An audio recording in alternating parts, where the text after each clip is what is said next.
So park ridge apartment లోపల నేనున్నాను. ఒక పక్క వీళ్ళకి తెలియకుండానే చెప్పకుండానే నోటిఫికేషన్ పేపర్లో చూసాం. తర్వాత నిరసన వ్యక్తం చేసిన పరిస్థితులు చూసాం. ఆ తర్వాత ఇప్పుడు ఇంకొక అప్డేట్ ఏంటి అంటే నష్టపరిహారం. సో నష్టపరిహారం సంబంధించి ఇక్కడ వాళ్ళతో మాట్లాడకుండా ఒక ప్రెస్ మీట్ పెట్టి ఒక అనౌన్స్ చేశారు. అదేంటిదంటే డబుల్ బెడ్రూమ్కి సంబంధించిన నష్టపరిహారం 60 నుంచి 70 లక్షలు. అండ్ దాంతోపాటు ఎవరైతే త్రిబుల్ బెడ్రూమ్ ఫ్లాట్స్ ఉంటాయో వాళ్ళకి సంబంధించి నష్టపరిహారం ఇవ్వాలనుకున్నాం. అదే 70 నుంచి 80 లక్షలు. ఇన్ కేస్ ఈ 2 నష్టపరిహారం మాకు వద్దు అనుకుంటే నియర్ బై లొకాలిటీలో ఎక్కడైనా విల్లాస్లో అపార్ట్మెంట్ ఇప్పించడానికి మేము సిద్ధంగా ఉన్నాము అని. కానీ ఇక్కడ మధు పార్క్ రిడ్జ్ అపార్ట్మెంట్ వాళ్ళు ఏమంటున్నారు, నష్టపరిహారం తీసుకొని ఇది కాల్ చేయడానికి సిద్ధంగానే ఉన్నారా, లేదంటే ఇక్కడ ఉండే మెమరీస్తో అండ్ ఇక్కడ ఉండే వెదర్తో అండ్ ఇక్కడ వాళ్ళకి అపార్ట్మెంట్ నైబర్స్తో కావచ్చు, వాళ్ళకు ఉండే రిలేషన్షిప్ కావచ్చు అండ్ దాంతోపాటు అటాచ్మెంట్స్ కావచ్చు, ఇవి వదలడానికి సిద్ధంగా ఉన్నారా, నష్టపరిహారం తీసుకోవడానికి సిద్ధంగానే ఉన్నారా, ఇట్లాంటి విషయాలన్నీ కూడా తెలుసుకుందాం. ఒకసారి మాట్లాడదాం. సో అపార్ట్మెంట్ ఫ్లాట్లోకి నేను వచ్చా. ఇది వచ్చేసి double bedroom and triple bedroom, ఈ 2 ఫ్లాట్స్ ఉన్నాయి. ఇక్కడ నష్టపరిహారం గురించి ఇక్కడ ఉండే వాళ్ళు ఏమంటారో తెలుసుకుందాం. సో నష్టపరిహారం ఫిక్స్ చేసేసారు, మీకు తెలుసా ఆ విషయం? తెలుసు. సో ఏంటి, నోటిఫికేషన్ ఇచ్చే వరకు పేపర్లో ఎవరికి తెలియదు. తర్వాత ఆఫీస్లో కూర్చొని నష్టపరిహారం డబుల్ బెడ్రూమ్ ఉండే వాళ్ళకి 60 నుంచి 70 అని, త్రిబుల్ బెడ్రూమ్ ఫ్లాట్ ఉండే వాళ్ళకి 70 నుంచి 80 అని. అండ్ ఇదేది నచ్చకపోతే ఎక్కడైనా కమ్యూనిటీలో మేమే చూసి ఇప్పిస్తామని. ఏమనిపిస్తుంది ఈ ప్రభుత్వం ప్రపోజల్స్ మీకు? అంటే ఏదైనా ఒక రీసెర్చ్ చేయాలంటే కొన్ని పుస్తకాలు, ఆర్టికల్స్, జర్నల్స్ అన్ని దగ్గర పెట్టుకొని చేస్తారు, లేదా you go on the field ప్రశ్నలు అడిగి చేస్తారు. రీహాబిలిటేషన్ అండ్ రీసెటిల్మెంట్ పాలసీ ప్రకారం కొన్ని రూల్స్ ఇచ్చారు. అంటే ఆ రూల్స్లో సోషల్ ఇంపాక్ట్ అసెస్మెంట్ చేయమని, తర్వాత ఫేర్ కాంపెన్సేషన్ ఇవ్వమని చెప్పారు. మీ ఇష్టం వచ్చినట్టు గంపగుత్తగా ఇప్పుడు ₹1,00,00,000 పలికే ఇంటిని 70-80 లక్షలు ఇస్తాము అని అంటే మరి బయటికి పోయి మళ్ళీ ఎక్స్ట్రా పెట్టుకొని కొనుక్కోలేం. లోన్స్ పెట్టుకొని కొన్న ఇల్లు ఇది. సో లోన్సే తీర్చుకోవడానికి సరిపోతుంది. ఇది అమ్మేసి మళ్ళీ బయటికి వెళ్ళేసి ఇంకోటి కొనుక్కునే స్తోమత లేదు ఇక్కడ చాలామందికి. అది సో వాళ్ళు చేసేది కరెక్ట్ అయితే కాదు, ప్రొసీజర్ ప్రకారం చేయట్లేదు. వీటిని ప్రొసీజరల్ డిస్క్రిపెన్సీస్ అంటారు. వీటిని ఛాలెంజ్ చేయొచ్చు కోర్టులో. సో మరి ఫర్దర్ ఏం చేయబోతున్నారు? మరి ప్రభుత్వం ఇష్టం నష్టపరిహారం తీసుకొని ఇక్కడ నుంచి కదలబోతున్నారా, లేదు ఏమొద్దు మా ఇల్లు మాకు చాలా అనుకుంటున్నారా? మా ఇల్లు మాకు కావాలనే చాలా ఇష్టపడి కొనుక్కున్న ఇళ్ళు ఇవి. అంటే మా స్థాయికి తగ్గట్టు మా బడ్జెట్లో వచ్చేలాగా మాకు మధు పార్క్లో దొరికింది కాబట్టి కొనుక్కున్నాం. మాది అన్న తర్వాత దాని మీద ఎవరికైనా మక్కువ పెరుగుతుంది. చిన్న గుడిసె కావచ్చు, రాజ్మహల్ కావచ్చు. నాది అన్నది విడిచేసిపోవడానికైతే ఇక్కడ ఎవ్వరూ సిద్ధంగా లేరు. లీగల్ రీకోర్స్కి వెళ్తున్నారు. ఒక సీనియర్ కౌన్సిల్ని ఫైనలైజ్ చేస్తారు రేపలాగా, వాళ్ళు ముందుకు తీసుకెళ్తారు కేసుని. ఎవరు విడిచిపెట్టయితే వెళ్ళరు ఇల్లు. దీన్ని కూల్చే అధికారం అతనికి లేదు. ఇష్టం వచ్చినట్టు అంటే తన విమ్స్ అండ్ ఫ్యాన్సీస్తో రాత్రి పడుకొని పొద్దున్న లేచి ఈరోజు ఇది కూలగొట్టేసేద్దాం, ఖమ్మంలో అన్ని వేల ఇళ్ళు కూలగొట్టేశాడు. వాట్ ఈజ్ ఈ గెట్టింగ్ అవుట్ ఆఫ్ ఇట్? మూసి పరివాహనలో అంటే మూసి నది లోపల కట్టేసుకుంటారే, బ్యాంక్స్ లోపల కట్టేసుకుంటారు. ఏ నైట్ అయినా ఫ్లడ్ వచ్చేస్తే వాళ్ళ ప్రాణానికి అపాయం కాబట్టి వాళ్ళని డిస్ప్లేస్ చేసి రీలోకేట్ చేసి రీహాబిలిటేషన్ ఇస్తే పర్వాలేదు. మేము అసలు బఫర్ జోన్లోకే రాము. 2004లో ఈ బిల్డింగ్కి పర్మిషన్స్ వచ్చినప్పుడు 9 మీటర్స్ మాత్రమే బఫర్ జోన్. తర్వాత దాన్ని 30 మీటర్లని, 50 మీటర్లని, ఇంకొన్ని రోజులు పోతే 100 మీటర్లు కూడా చేసేస్తారు. ఇప్పుడు ఆర్డీఓ వెంకటరెడ్డి ఏం చెప్తున్నాడంటే కొన్ని ఇళ్ళు పోతాయి మీకు బఫర్ జోన్ లెక్కలోకి వచ్చి, ఆ మిగతా వాళ్ళు ఉండేం చేస్తారు? అందుకే 6.5 ఎకరాలు తీసుకున్నారు. మా బాగు కోసం మేము లోన్లీగా అయిపోతామని అలా ఆలోచిస్తున్నారు. అంతేకాని వాళ్ళకి ఒక ప్లాన్ లేదు, ఒక అజెండా లేదు. They are not prepared with a proper schedule at all. ఇంకోటి, ఒక డీటెయిల్ ప్రాజెక్ట్ రిపోర్ట్ ఇవ్వాలి కదా. ఏ ప్లాన్ అన్నా ముందుకు వెళ్ళే ముందు ఒక డీటెయిల్డ్ ప్రాజెక్ట్ రిపోర్ట్ తయారు చేయాలి, డిపిఆర్. అది అసలు దీనికి లేనే లేదు. అది అసలు లేదు. ఆయన బుర్రలోకి వచ్చింది వెంటనే అమలు చేయండి అనేసి పరిగెత్తిస్తున్నాడు ఆఫీసర్స్ని. అది ఎవరు ఇష్టపడరు, ఇక్కడ నుంచి వెళ్ళడానికి ఇష్టపడరు. మేము ప్రొసీజరల్ డిస్క్రిపెన్సీస్ని, ఫెయిర్ కాంపెన్సేషన్ని ప్రతి ఒక్కటిని అక్కడ కోర్టులో ఛాలెంజ్ చేస్తాం. కాంపెన్సేషన్ అన్న మాట రాదు, ఎందుకంటే we are not willing to leave this place. These are our houses and since it is not a valid purpose. ఇప్పుడు ఇది గవర్నమెంట్ ఏదైతే చేపట్టిందో గాంధీ సరోవర్ అని, గాంధీ గారు లంగర్ హౌస్లో కూర్చొని ఉన్నాను, పెద్ద విగ్రహమే ఉంది, వారి అస్థికలు అక్కడ కలిపారు. We respect all that.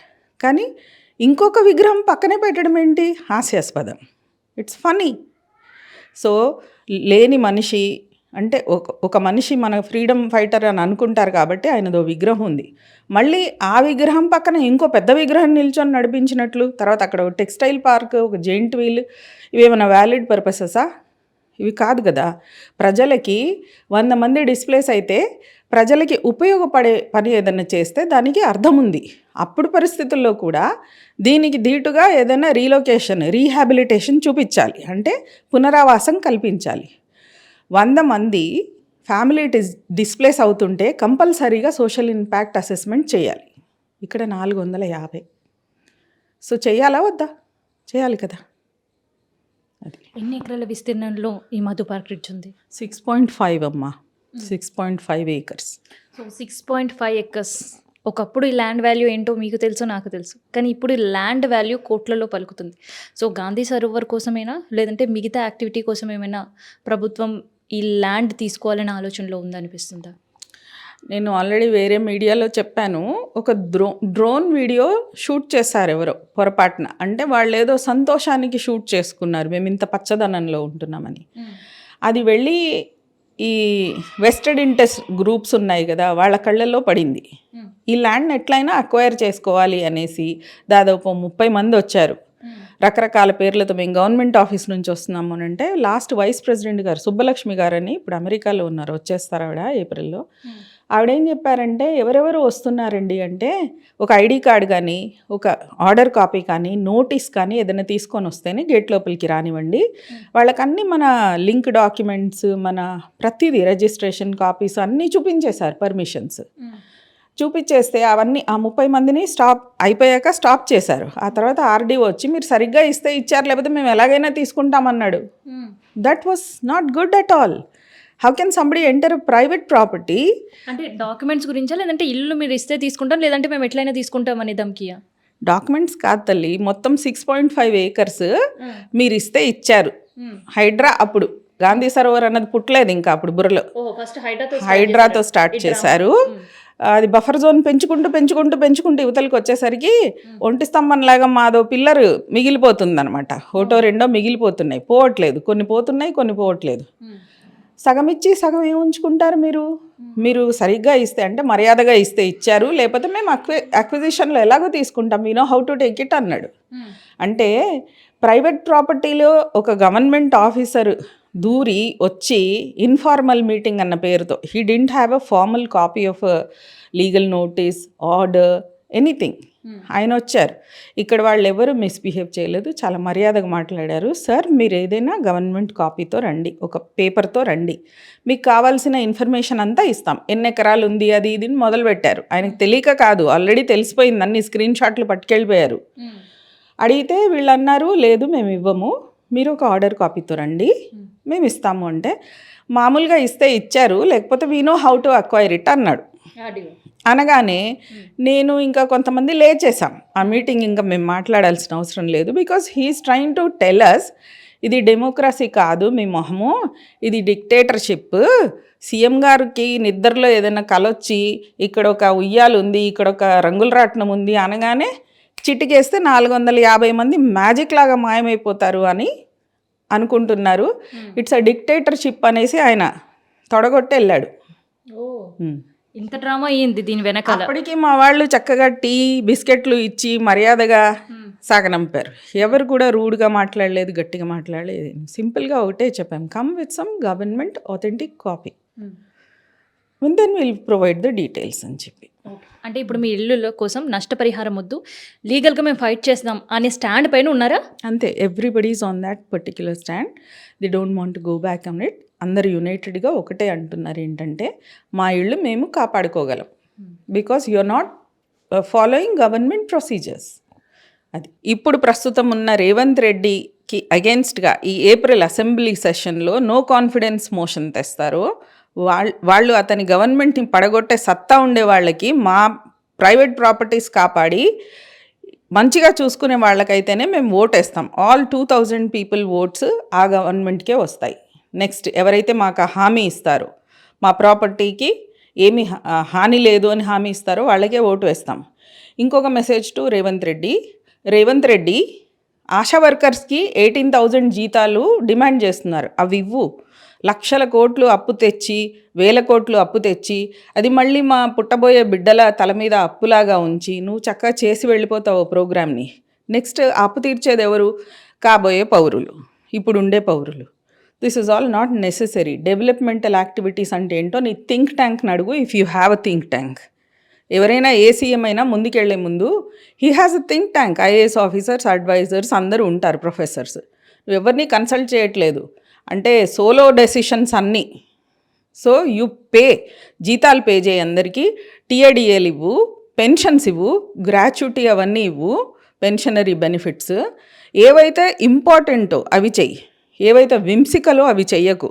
నీకు ఏదో కలలు పడ్డాయి, ఒక కోరిక కలిగింది, గాంధీ తాతని నిలబెట్టాలి 100 అడుగులు 250 అడుగులు పైన అంటే ఇట్స్ నాట్ డన్.